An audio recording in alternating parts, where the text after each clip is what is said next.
Hello everyone, कैसे आप सभी। उम्मीद करते हैं आप सभी अच्छे होंगे। देखिए, आज फिर आगे आपके लिए एक और important topic, law of conservation. Physics में लॉ ऑफ कंजर्वेशन काफ़ी इम्पोर्टेंट है स्टूडेंट्स। कंसेप्ट पूरा समझना चाहते हैं तो वीडियो को कंप्लीट देखना है, पूरा देखना है। वीडियो अच्छा लगे तो उसको लाइक करें, आपका अपना चैनल इसको सब्सक्राइब करें, और अगर कोई डाउट हो तो उसको कमेंट में पूछें। चलिए बात करते हैं लॉ ऑफ कंजर्वेशन की। देखिए, अगर कंजर्वेशन का मतलब अगर मैं हिंदी में आपको बताऊं तो ये है सुरक्षित। सुरक्षित, खत्म ना हो, सुरक्षित रहे। देखिए, इसको एक एग्जांपल के थ्रू मैं आपको बताऊंगा। मान लीजिए हमारे पास ये कोई बल्ब है, इसका मास मान लीजिए 100 ग्राम है, और ये बल्ब मान लीजिए ऊपर से गिर जाता है और ये टूट जाता है, तो इस बल्ब के पीसेस बन जाते हैं ऐसे। अगर इन सभी पीसेस को हम इकट्ठा करें तो क्या इनका मास जो होगा, क्या 100 ग्राम से कम होगा? नहीं, मास पहले भी 100 ग्राम था और इन पीसेस का मास भी कितना होगा? इक्वल होगा, बराबर होगा। इसका मतलब यहाँ पे जो मास था, अगर इसकी फॉर्म चेंज होगी, ये पहले स्फेरिकल फॉर्म में था, अब ये छोटे छोटे टुकड़ों में हो गया जिनकी कोई पार्टिकुलर शेप नहीं है, लेकिन मास फिर भी क्या रहा? मास फिर भी 100 ग्राम ही रहा, मास कंजर्व ही रहा। तो this is the thing conservation, इसको हम कंजर्वेशन बोलते हैं। अब कंजर्वेशन तो आपको समझ में आ गया होगा। अब लिस्ट के लाज क्या है? सबसे पहला जो हमारे पास आपका कंजर्वेशन का लॉ होगा, वो हम बात कर लेते हैं कंजर्वेशन ऑफ एनर्जी के बारे में। आपने छोटी क्लासेस में ये सुना भी होगा। देखिएगा, हम बात करेंगे अभी law of conservation of energy. तो पहला लॉ है हमारा law for conservation for energy. Conservation for energy, देखिए ये लॉ आपको क्या बताएगा। Law of conservation of energy में हम क्या देखेंगे? देखिए, मान लीजिए ये लॉ जो है, इसकी अगर मैं स्टेटमेंट बताऊं तो ये बोलता है energy can not be created not destroy, जो कि थर्मोडायनामिक का भी एक लॉ आपको बताता है। Energy only change form, energy only change it's form. Energy अपनी फॉर्म को चेंज करती है, यानी कि इट डजंट डिस्ट्रॉयड, ये खत्म नहीं होगी, डिस्ट्रॉयड। तो ये हमारे पास कंजर्वेशन का लॉ हुआ, एनर्जी का कंजर्वेशन हुआ। अब देखिए, ख़त्म कैसे नहीं होगी, इस बात को आप समझिए। मान लीजिए हम ये मान लेते हैं कि हमारे पास इलेक्ट्रिकल एनर्जी है। इलेक्ट्रिकल एनर्जी के बारे में तो आप सभी जानते होंगे। जो हमारे घरों में जो बिजली होती है उसको हम इलेक्ट्रिसिटी बोलते हैं, और वो इलेक्ट्रिकल एनर्जी है। तो ये जो इलेक्ट्रिकल एनर्जी है, ये कुछ वर्क डन करेगी। मान लीजिए हमारे पास जो इलेक्ट्रिकल एनर्जी थी उसकी वैल्यू मैं मान लेता हूँ 10 जूल थी। 10 जूल मेरे पास, हालांकि इलेक्ट्रिकल एनर्जी को हम वाट में मेजर करते हैं, किलोवाट में मेजर करते हैं, किलोवाट आवर में, लेकिन हम इसको मान सकते हैं कि जूल में भी मान सकते हैं, एनर्जी हमारी जूल में होगी। चलिए, हमने मान लिया कि हमारे पास 10 जूल इलेक्ट्रिकल एनर्जी थी। क्योंकि जूल हमारे पास ऐसा यूनिट है, इसलिए हम जूल में मान सकते हैं इसको। अब मान लीजिए जो 10 जूल एनर्जी थी उसने कुछ काम किया। इलेक्ट्रिकल एनर्जी मान लीजिए हमने किसी डिवाइस को दे दी, मान लीजिए फ़ोन के चार्जर को दे दी, तो उस एनर्जी से क्या हुआ? कुछ एनर्जी थी किस में कन्वर्ट हो जाएगी? आपकी चार्जिंग में, मतलब वो फ़ोन को चार्ज कर देगी। यानी कि कुछ जो एनर्जी थी हमने, मान लीजिए इसमें से 5 जूल एनर्जी थी जो, वो हमने चार्जिंग में यूज कर ली। 5 जूल एनर्जी हमारी चार्जिंग में यूज हुई। तो आप बोलेंगे सर शुरू में तो 10 जूल थी, बाकी की 5 जूल कहाँ पे गई? तो देखिएगा, बाकी की जो 5 जूल थी वो एनर्जी थी, वो कुछ आपकी हीट एनर्जी में चेंज हो जाएगी। कुछ एनर्जी किस में चेंज हो जाएगी? हमारी हीट एनर्जी में। प्लस कुछ जो एनर्जी थी वो आप मान सकते हैं लाइट एनर्जी में भी जो है यूज हो जाएगी। आप जानते हैं जो चार्जर होगा उसकी लाइट वगैरह भी, उसके अंदर एलईडी होगी तो कुछ एनर्जी वहाँ भी खर्च होगी। तो मान लीजिए कुछ एनर्जी 5 जूल थी हमारी चार्जिंग में यूज होगी, और मान लीजिए यहाँ पे अप्रोक्सीमेटली 3.5 समथिंग हीट एनर्जी में यूज होगी, और मान लीजिए यहाँ पे 1.5 के करीब करीब हमारी लाइट एनर्जी में यूज होगी। तो कहने का मतलब क्या हुआ कि जो 10 जूल एनर्जी थी, क्या वो इलेक्ट्रिकल एनर्जी डिस्ट्रॉय हुई? नहीं, वो एक फॉर्म से दूसरी फॉर्म में चेंज हुई। इसी तरीके से अगर आप देखें तो मान लीजिए हमारे पास कोई मैकेनिकल एनर्जी का एग्जांपल दूंगा मैं बाप। चलिए देख लेते हैं मैकेनिकल एनर्जी में मैकेनिकल एनर्जी कैसे कंजर्व होगी। देखिए जो हमारे पास मैकेनिकल एनर्जी है वो कौन सी एनर्जी होगी, पहले तो उसके बारे में आपको समझना होगा। मैकेनिकल एनर्जी आपके पास होगी, देखिएगा जो पोटेंशियल एनर्जी है, बारी बारी से इसके बारे में भी बताएंगे। Potential energy plus kinetic energy.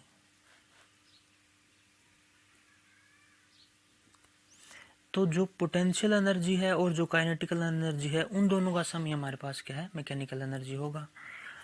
तो अब ये जो मैकेनिकल एनर्जी है, मैकेनिकल एनर्जी का मतलब ये एनर्जी होता है, वो एनर्जी होती है जो कि रोटेशन में यूज होती है। फोर्सेस यानी कि जहाँ पे रोटेशन हो रहा हो किसी ऑब्जेक्ट का। मान लीजिए हमारे पास ये कोई डिस्क है, मान लीजिए हमारे पास ये कोई डिस्क है, राउंड डिस्क है, और ये घूम रही है, रोटेट कर रही है, तो इसके अंदर कौन सी एनर्जी होगी? इसके अंदर हमारे पास मैकेनिकल एनर्जी होगी। मैकेनिकल में पोटेंशियल प्लस काइनेटिकल। जब ये मूव करेगी यानी कि ड्यू टू इट्स मोशन, ये मान लीजिए इसे रोटेट कर रही है, ऐसे एंटी क्लॉकवाइज रोटेट करेगी, तो जब ये रोटेट करेगी, ये बॉडी जब रोटेट करेगी तो इसके अंदर कौन सी एनर्जी होगी? इसके अंदर काइनेटिकल एनर्जी होगी। अगर मान लीजिए ये बिल्कुल अर्थ पे रोटेट कर रही है, यानी कि अर्थ के कांटेक्ट में आके रोटेट कर रही है, तो इसके अंदर केवल काइनेटिकल एनर्जी होगी, पोटेंशियल नहीं होगी। लेकिन मान लीजिए ये जो बॉडी है ये अर्थ से h हाइट के ऊपर रोटेट कर रही है, यानी कि अर्थ से कुछ ऊंचाई पर है ये, तो इसके अंदर काइनेटिकल एनर्जी भी होगी प्लस उस टाइम इसके अंदर पोटेंशियल एनर्जी भी होगी। यानी कि हम बोल सकते हैं ड्यू टू मोशन हमारे पास काइनेटिकल एनर्जी होगी, और ड्यू टू पोजीशन, अगर ये बॉडी कुछ हाइट पे है तो ड्यू टू पोजीशन इसके अंदर इसकी पोटेंशियल एनर्जी भी होगी। और काइनेटिकल और पोटेंशियल दोनों हमारे पास कौन सी हो जाएंगी आपकी? वो हो जाएगी आपकी मैकेनिकल एनर्जी। तो आपने ध्यान में रखना है इसकी जो मैकेनिकल एनर्जी है वो क्या रहेगी? कांस्टेंट रहेगी। मान लीजिए इसके पास हम मान लीजिए कि 100 जूल मैकेनिकल एनर्जी थी हमारे पास। अब 100 जूल में से मान लीजिए इसकी हो सकता है 60 जूल जो एनर्जी थी वो काइनेटिकल में कन्वर्ट हो जाए, और 40 जूल थी वो इसकी पोटेंशियल में कन्वर्ट हो जाए। तो यानी कि जो टोटल एनर्जी थी वो 100 रहेगी, यानी कि हमारा एनर्जी का कोई भी लॉस देखने को नहीं मिलेगा। तो ये हमने बात की यहाँ पे मैकेनिकल एनर्जी किस तरीके से आपकी कंजर्व होगी उसके बारे में। इसी तरीके से अगर हम कुछ और एग्जांपल देखें, जैसे हम मान लेते हैं हमारे पास जो सन एनर्जी है, जो हमारा सन है उसके अंदर भी काफ़ी सारी एनर्जी होती है। तो उसके अंदर जो टोटल एनर्जी है वो, उसके अंदर एनर्जी का सोर्स क्या होता है? सन के अंदर एनर्जी का सोर्स है हमारे पास न्यूक्लियर रिएक्शंस होते हैं। न्यूक्लियर रिएक्शंस हमें देखने को मिलते हैं, और न्यूक्लियर रिएक्शंस में आप जानते हैं यहाँ पे न्यूक्लियर फ्यूजन होता रहता है। फ्यूजन का मतलब दो लाइटर हाइड्रोजन के न्यूक्लियाई यहाँ पे हीलियम बनाते रहते हैं। यानी कि अगर आप देखें तो ये हमारे पास हाइड्रोजन का आइसोटोप होगा, और ये मिल के आपके पास 2He4 ये बना देंगे, यानी कि हीलियम बना देंगे। और हीलियम गैस है, सन के अंदर हीलियम गैस होती है। तो यानी कि हुआ क्या, यहाँ पे न्यूक्लियर एनर्जी थी, यहाँ पे कौन सी एनर्जी थी? Nuclear energy. और ये किस में कन्वर्ट हो जाती है? आपकी रेडियंट एनर्जी में। तो न्यूक्लियर एनर्जी किस में कन्वर्ट होती है? रेडियंट एनर्जी, जो कि रेडिएशंस की फॉर्म में बाहर जाती है, प्लस कुछ एनर्जी किस में भी कन्वर्ट हो जाती है? हीट एनर्जी में भी कन्वर्ट हो जाती है। यानी कि जो टोटल हमारे पास एनर्जी थी वो कंजर्व रही। पहले यहाँ पे न्यूक्लियर एनर्जी थी वो कन्वर्ट हो गई रेडियंट एनर्जी, जो कि रेडिएशंस की फॉर्म में जाते हैं, प्लस आपकी हीट एनर्जी। तो इस तरीके से हमने देखा कि जो सन के अंदर भी एनर्जी है वो भी हमारी कंजर्व रहती है, डिस्ट्रॉय नहीं होगी। एक दो एग्जाम्पल और देखना चाहें तो जैसे आपने देखा होगा न्यूक्लियर रिएक्टर होते हैं हमारे पास, न्यूक्लियर रिएक्टर,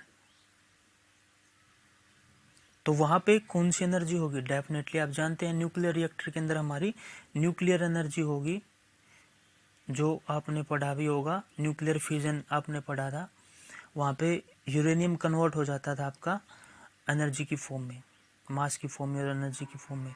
तो न्यूक्लियर एनर्जी है हमारे पास न्यूक्लियर रिएक्टर के अंदर, वो किस में कन्वर्ट हो जाती है? हीट एनर्जी में। और उस हीट एनर्जी से हम क्या करते हैं? वाटर को बॉयल करते हैं, तो वहाँ पे क्या बनती है? स्टीम बनती है, तो स्टीम एनर्जी भी बन जाती है लास्ट में हमारे पास। और उस स्टीम से फिर हम क्या प्रोड्यूस करते हैं? Electrical energy, electrical energy. तो इस तरीके से हमने देखा न्यूक्लियर एनर्जी हमारी हीट एनर्जी में कन्वर्ट हुई, कुछ स्टीम एनर्जी में कन्वर्ट हुई और कुछ इलेक्ट्रिकल एनर्जी में कन्वर्ट हुई। मतलब हमारी जो एनर्जी है वो क्या रहेगी? कंजर्व रहेगी। तो स्टूडेंट ये हमने देखा, आपको बताया आपको कि किस तरीके से हमारी एनर्जी कंजर्व रहती है और यहाँ पे हमारा लॉ ऑफ कंजर्वेशन हम यूज कर सकते हैं। इसी तरीके से हम यहाँ पे बात कर सकते हैं कंजर्वेशन ऑफ चार्ज के बारे में भी, कि जो हमारे पास चार्ज है वो भी क्या रहेगा? कंजर्व रहेगा। किस तरीके से है चलिए उसके बारे में भी देख लेते हैं। कंजर्वेशन ऑफ चार्ज, देखिएगा हमने आपको बताया था कि कोई भी हमारे पास जो एटम है वो बेसिकली कैसा होगा? वो आपका न्यूट्रल होगा, यानी कि ना तो उसके ऊपर पॉजिटिव चार्ज होगा और ना ही उसके ऊपर नेगेटिव चार्ज होगा। मान लीजिए हमारे पास ये कोई पीस है, कोई मेटल का पीस है, मान लीजिए मेटल है हमारे पास, इसके ऊपर हम जानते हैं कि कुछ ना कुछ शुरू में तो ये न्यूट्रल होगा, कोई चार्ज नहीं होगा। लेकिन मान लीजिए यहाँ से कुछ इलेक्ट्रॉन्स बाहर चले जाएं, हम जानते हैं मेटल्स हैं वो इलेक्ट्रॉन को लॉस करते हैं, जैसे सोडियम है, हम जानते हैं सोडियम एक मेटल है और सोडियम की जो है एटॉमिक नंबर आप सभी जानते हैं। तो इसका एटॉमिक नंबर हमारे पास 11 होगा, मतलब 2, 8 और 1। एक इलेक्ट्रॉन है ऑक्टेट कंप्लीट करना, तो एक इलेक्ट्रॉन को क्या करता है? ये लॉस करेगा। तो मतलब इससे इलेक्ट्रॉन क्या चले जाएंगे? बाहर चले जाएंगे। इलेक्ट्रॉन इससे बाहर चले जाएंगे तो इसके ऊपर कौन सा चार्ज आ जाएगा? सोडियम के ऊपर पॉजिटिव चार्ज आ जाएगा। इसका मतलब यहाँ पे चार्ज की क्या होती है? क्रिएशन होती है। यानी कि जब इलेक्ट्रॉन्स किसी भी एलिमेंट से, किसी भी सब्सटेंस से जब बाहर जाएंगे तो उसके ऊपर डेफिनेटली कौन सा चार्ज बढ़ेगा? पॉजिटिव चार्ज बढ़ेगा। लेकिन ये इलेक्ट्रॉन्स थे किसी दूसरे सब्सटेंस के ऊपर जाएंगे, मान लीजिए हमारे पास यहाँ पे कोई फर का क्लॉथ मान लेते हैं, हम फर मान लेते हैं, तो क्या हुआ? इसके ऊपर ट्रांसफर हो जाएंगे, यहाँ पे आ जाएंगे, तो इसके ऊपर कौन सा चार्ज आ जाएगा? नेगेटिव चार्ज आ जाएगा। मतलब इस पूरे सिस्टम के ऊपर क्या रहेगा? पॉजिटिव और नेगेटिव। तो ये क्या रहेगा? न्यूट्रल ही रहेगा। तो इस तरीके से हम देखते हैं कि जो हमारा चार्ज है वो भी क्या रहेगा? कंजर्व रहेगा। एक बॉडी से दूसरी बॉडी के ऊपर क्या हो जाएगा? वो चार्ज आपका ट्रांसफर हो जाएगा। ट्रांसफर होएगा तो कहने का मतलब यहाँ से इलेक्ट्रॉन गए तो इसके ऊपर पॉजिटिव चार्ज, यहाँ पे इलेक्ट्रॉन आए तो इसके ऊपर negative charge. Total charge in दोनों को मिलाएंगे तो वो क्या रहेगा? 0 ही रहेगा। तो यहाँ से आप बोल सकते हैं कि जो चार्ज है हमारे पास, charge can not be created not destroy. तो ये भी हमारे पास क्या हुआ? चार्ज का कंजर्वेशन हुआ। तो आप यहाँ से लिख सकते हैं अगर लिखना चाहें तो, charge can not be created not destroyed. कहने का मतलब चार्ज को हम ना तो बना सकते हैं, ये नेचुरली है, अपने आप क्या करता रहता है? अपनी पोजीशन को चेंज करता रहता है। इसका मतलब ना तो हम उनको क्रिएट कर सकते ना उनको डिस्ट्रॉय कर सकते, बट ट्रांसफर कर सकते हैं, बट कैन बी ट्रांसफर्ड।